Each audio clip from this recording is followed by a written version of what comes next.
Au cours de notre rencontre précédente, nous avons eu le plaisir de rencontrer Madame Mona Magdaleni, enseignante et proviseure en même temps, mais aussi elle tient plusieurs activités au sein de commissions chargées de la tenue du Festival international parmi les écoles francophones d'Alexandrie et de Beheira, et aussi au sein d'une commission chargée de la culture francophone. Elle est présidente d'une organisation chargée de la formation des formateurs et elle tient ou elle assume la responsabilité d'un portefeuille au sein du nouveau gouvernement des femmes. Il y a encore beaucoup à découvrir dans ce monde, donc avec Madame Mona Magdaleni.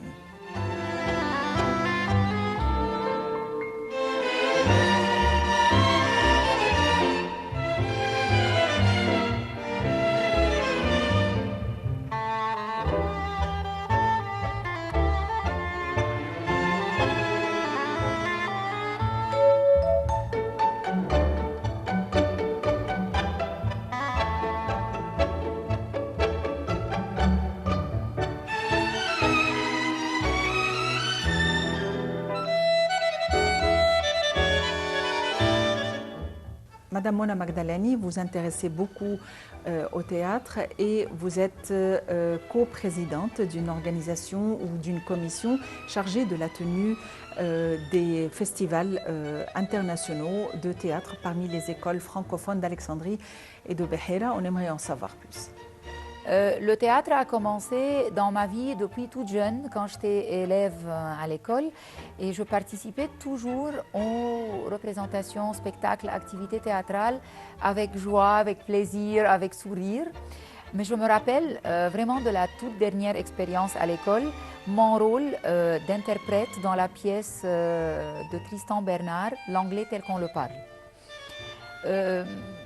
J'ai remporté un certain succès.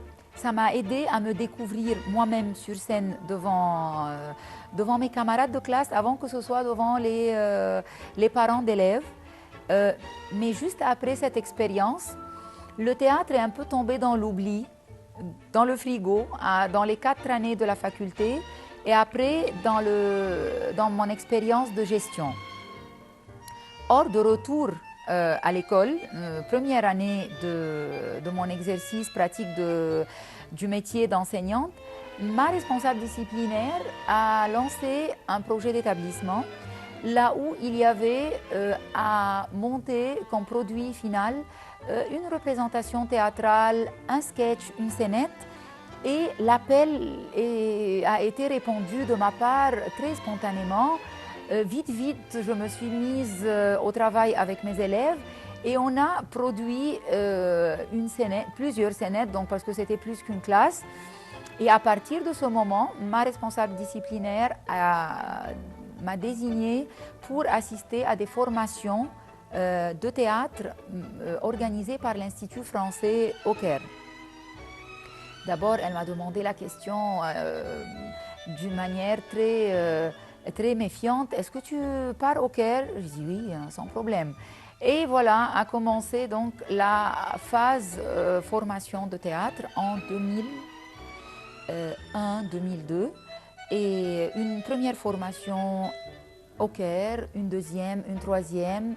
Et ces formations étaient lancées par l'Institut afin de préparer les formateurs de troupes scolaires francophones. Un an plus tard, j'ai eu ma formation en France, entre La Roche-sur-Yon et Avignon. Pour la première fois, j'ai découvert le Festival d'Avignon. Et dès lors, je suis animatrice de théâtre scolaire dans mon école.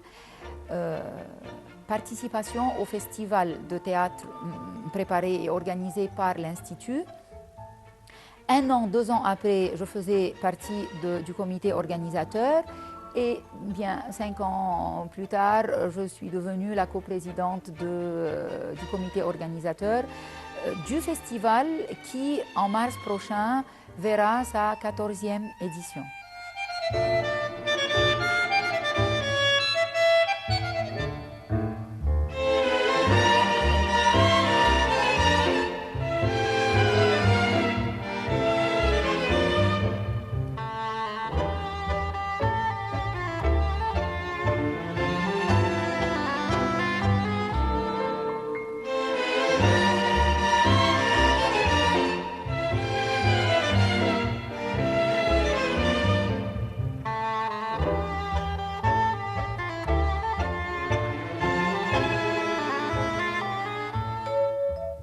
Est-ce que vos activités couvrent beaucoup de gouvernorats? En fait, ça couvre plusieurs gouvernorats. Ça couvre l'Égypte, donc les deux villes les plus francophones de l'Égypte, Alexandrie et Le Caire. Nous avons une école participante de Mansoura. L'année dernière, pour une première, le lycée français de Hurghada participe au festival. Autrefois, il y avait les écoles expérimentales de la Haute-Égypte, Luxor et Aswan, si je ne me trompe pas, et elles reviennent cette année. Et ce n'est pas que les écoles d'Égypte, mais depuis, et c'est pour ça que le festival est intitulé International, il y a la participation des troupes étrangères qui nous viennent des pays francophones du réseau de l'association Ardrala. On a accueilli une troupe de Suisse, de Luxembourg, plusieurs de France, de Turquie, plusieurs du Liban, de Maroc. Et en attendant cette année pour voir les participants sont qui, parce que j'ai des demandes de la Côte d'Ivoire, j'ai des demandes de la Grèce et c'est vraiment répondu. Et alors dans ce cas, est-ce que chaque école présente une troupe qui est une sélection parmi toutes les classes ou c'est un groupe d'élèves qui forment une troupe? Comment se présentent les candidats? La candidature est présentée de la part de la direction de l'école. La direction de l'école voit donc sa formule au sein de l'établissement. Par exemple, chez moi, c'est une troupe collège-lycée. Donc depuis la première préparatoire jusqu'à la troisième secondaire, et la pièce, elle est montée par ses élèves. D'autres écoles voient préparatoire, d'autres écoles adressent l'invitation à un niveau pour ne pas peut-être perturber d'autres classes. Donc la gestion de la troupe au sein de l'école, c'est le travail de la direction. Mais chez nous, la condition, c'est collège-lycée, préparatoire secondaire. Madame Mona Magdaleni, vous êtes aussi présidente culturelle du secrétariat général des écoles catholiques. Sur quoi porte votre activité? En fait, je me charge de ce comité depuis 4 ans. Et j'ai reçu cette responsabilité comme étant l'éducation de la jeunesse pour le patriotisme. On essayait d'éduquer la jeunesse à l'appartenance envers le pays, à travers des conférences, à travers des camps de travail, à travers l'ouverture à d'autres jeunes, d'autres établissements, d'autres gouvernorats, mais qui dépendent du secrétariat général des écoles catholiques. En fait, avec le comité, et suite à des concertations et un brainstorming, on est arrivé à un projet qu'on a intitulé Touf ou Chouf, visite et découvre, parce que moi, ayant vu des jeunes d'autres pays à travers les différents festivals de jeunes, théâtre ou autres activités, j'étais jalouse pour mon pays. Pourquoi les autres jeunes savent parler de leur pays, de leur ville, de leur gouvernorat, de leur culture, de leur connaissance géographique du quartier ou de la ville, et les nôtres savent étudier et réciter, mais ne savent pas présenter leur pays auprès d'un étranger. Je me suis dit, la faute n'est pas aux jeunes, la faute est aux adultes. Comment sortir nos jeunes de cette coquille de société de consommation, les malls, les centres commerciaux, les magasins, les cafés, pour leur faire découvrir leur ville, Alexandrie. Donc, ce projet était basé sur la découverte du patrimoine d'Alexandrie, sur la découverte de l'histoire, sur la visite de sites touristiques et historiques à Alexandrie, mais pas dans le cadre figé de visite pour photo et puis en pas. Donc, ce cadre plastique, ce n'était pas ça l'objectif. Mais on a fait des accords avec des guides touristiques, on a établi des liens avec des partenaires et le projet de l'an 1 a été la découverte d'Alexandrie dans ses différentes formes historiques. Alexandrie roumaine, Alexandrie grecque, Alexandrie même ottomane. Et suite à ces visites guidées, il y avait des festivals ou des concours privilégiés des groupes à d'autres, suite à des dessins, suite à des reportages, suite à des recherches enregistrées sur CD. Le projet de l'an d'après était la sortie d'Alexandrie, donc on est allé à Rosette, on est allé à Alamein pour découvrir les autres aspects du voisinage. Numéro 3, sortir d'Alexandrie et les environs et aller plus loin, donc oser aller pendant 3 jours au lieu de 3 heures à l'oasis Siwa, découvrir le désert. Parce que moi-même, quand j'ai découvert le désert de l'Égypte, j'étais étonnée. Pour nous, désert, ça voulait dire soif, solitude, chaleur, non-vie. Mais découvrant les oasis, et on en a 5 en Égypte, et comment la vie se déroule, vraiment, c'était la découverte pour moi. Et là-dessus, j'ai voulu faire découvrir le même lieu aux jeunes. Donc Siwa pour une fois, Fayoum une autre fois. Et l'année dernière, c'était la découverte de l'historique d'Alexandrie concernant les colonies.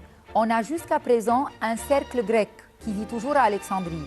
On a toujours un cercle français qui vit à Alexandrie, on a toujours un cercle arménien et un cercle italien. Donc, Alexandrie cosmopolite, il faut bien la voir, il faut bien voir son histoire et en même temps, il faut savoir faire avec ces aspects.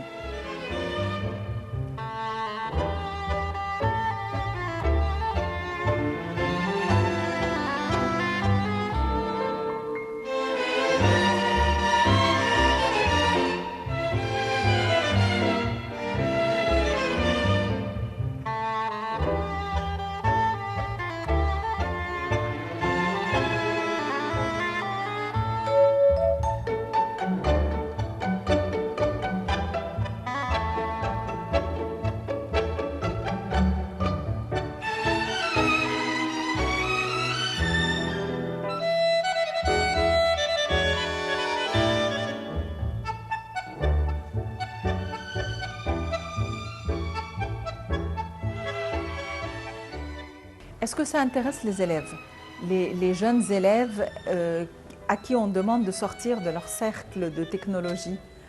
Ça les intéresse. Et je jouais sur la séduction plus. Donc, au début, j'avais une trentaine d'élèves de 6 établissements. Quand il y avait une invitation à quelque chose à boire, à manger, un cadeau, un festival, un concours, des applaudissements, le nombre s'est multiplié. Je peux vous dire que là, on arrive jusqu'à à peu près 22 écoles sur 24 sur des centaines d'élèves participant à chaque fois. Et là, tout en leur laissant cette marge qu'ils veulent pour prendre des photos, pour les mettre sur leur page de Facebook, pour inviter les amis, il y a avec ça l'information agréablement annoncée et il y a le concours qui les stimule à écouter l'information pour le réemploi plus tard. Donc, preuve à l'appui, les élèves à cet âge-là s'intéressent, mais il faut savoir comment les intéresser. Madame Mona Magdaleni, vous êtes aussi membre du conseil d'administration du secrétariat des écoles catholiques à Alexandrie et Beheira pour les employés. En quoi consiste votre activité? Vous venez de révéler 2 points concernant la formation. Je suis très convaincue par l'effet de la formation pour l'évolution de l'employé.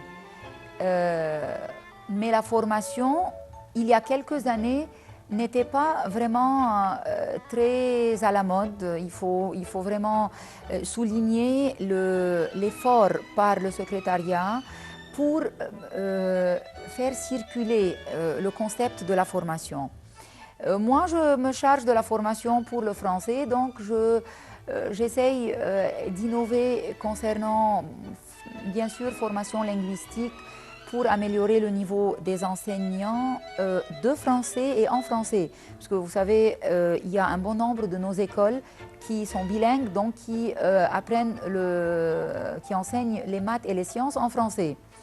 Donc, amélioration du niveau, mais en même temps, il y a changement de concept.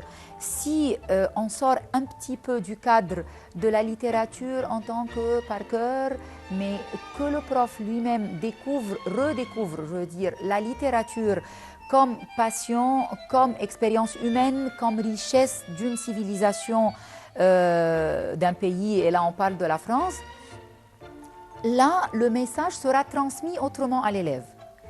Voilà en ce qui concerne les formations. En ce qui concerne ma place pour les employés, oui, j'essaye de transmettre la souffrance des employés, des professeurs, parce qu'il faut dire que le corps professoral passe par un moment vraiment critique dans l'histoire de nos écoles, parce que les salaires restent les mêmes, le bonus des examens, on a un plafond qu'on ne dépasse pas, les écoles offrent un niveau d'enseignement de qualité, et je souligne de qualité, et si je viens de dire enseignement, j'y ajoute éducation, donc éducation et enseignement de qualité, ça veut dire que l'effort déployé est vraiment important, mais en même temps, la rémunération n'est pas séduisante.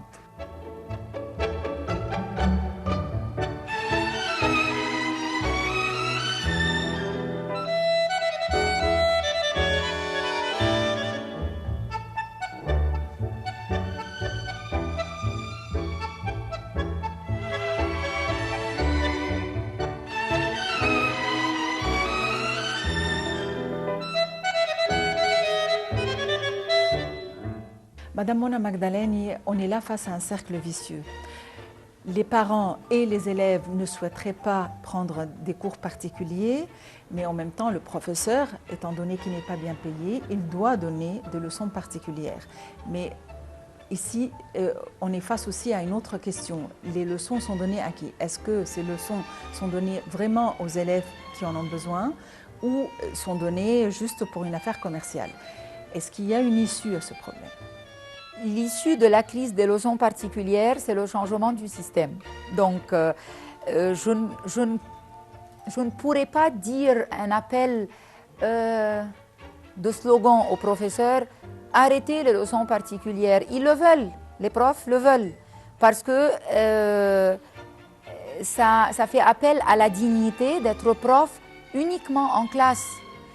Mais vu le nombre des élèves dans les classes, vu le système qui bourre les cerveaux, vu le système d'annotation et de bulletins scolaires, vu tout ce qu'on subit comme exigence, la demande existe de la part des parents. Si la demande existe, donc les profs y répondent. Le problème ne commence pas chez le professeur, le problème commence vraiment ailleurs. Et moi, je trouve que le fait de boucher le problème là, c'est vraiment se laver les mains. Il faut voir ailleurs. C'est-à-dire où? Dans le ministère de l'Éducation et de l'Enseignement. Parce que c'est de là où commence salaire des professeurs, bonus des examens, programme scolaire des élèves. Si le programme dépasse le nombre de journées scolaires, comment voulez-vous que les profs ne se dépêchent pas pour répondre aux exigences de...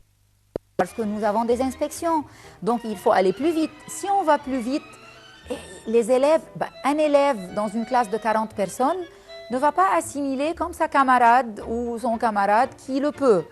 Et par conséquent, on demande à avoir un temps à part ailleurs pour une deuxième explication, pour une attention double de ce qui était en classe. Voilà, donc programme, et puis méthode, et puis système de notes.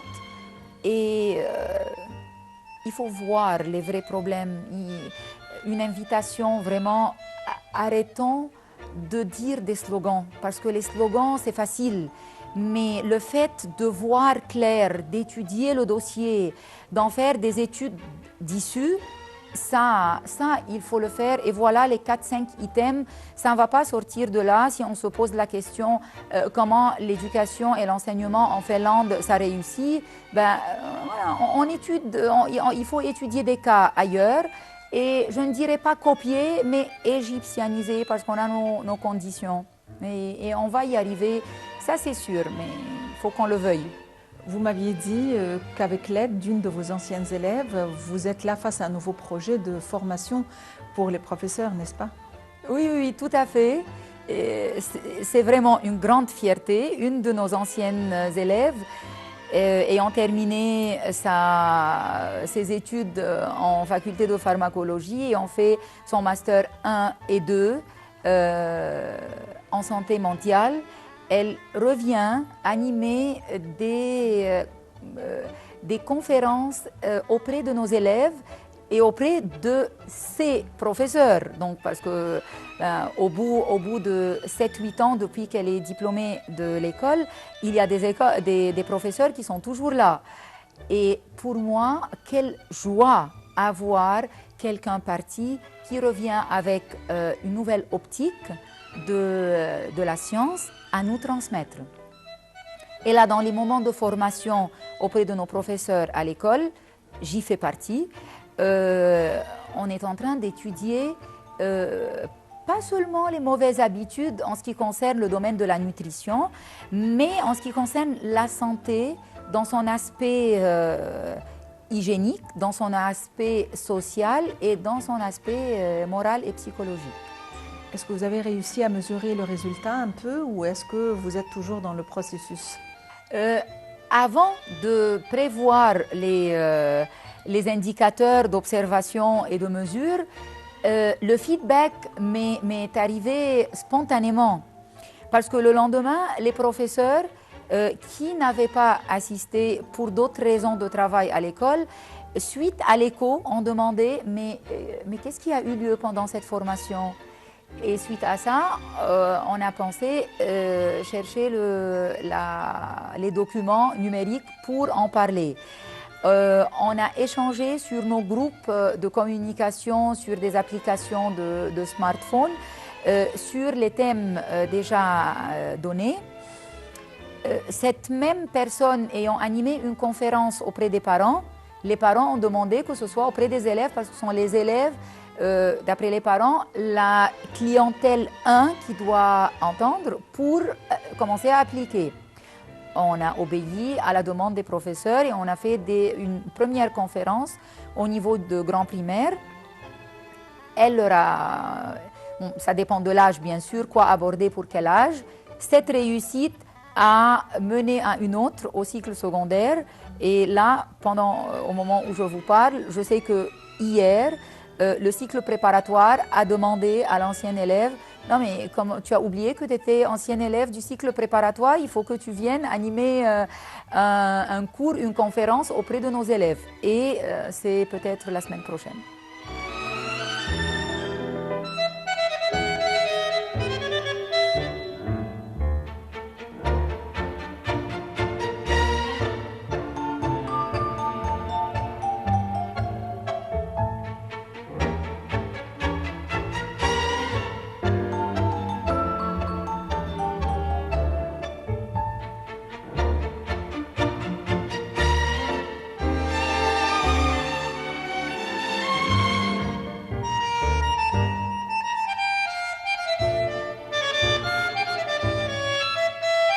Vous êtes proviseur au sein d'une école de religieuses. Depuis quand les religieuses coopèrent avec les non-religieuses en ce qui concerne l'administration de l'école? Il y a une quinzaine d'années, une nouvelle perspective de direction s'est installée dans nos écoles, que l'opération pédagogique soit menée par le directeur ou le proviseur, avec la gestion, disons, éducative de l'établissement menée par la sœur religieuse ou le frère religieux qui serait dans ce cas-là sœur supérieure ou frère supérieur. Êtes-vous optimiste ou pessimiste par rapport au lendemain? Très optimiste, surtout si je vois, comme je viens de vous le dire, des jeunes qui se transforment, si je vois d'anciennes élèves qui inversent les rôles et qui viennent prendre la parole, si moi-même l'énergie se renouvelle grâce à de nouvelles idées, ça veut dire que la terre est fertile. Pourquoi du pessimisme? Et la vie, ce n'est que des obstacles à franchir.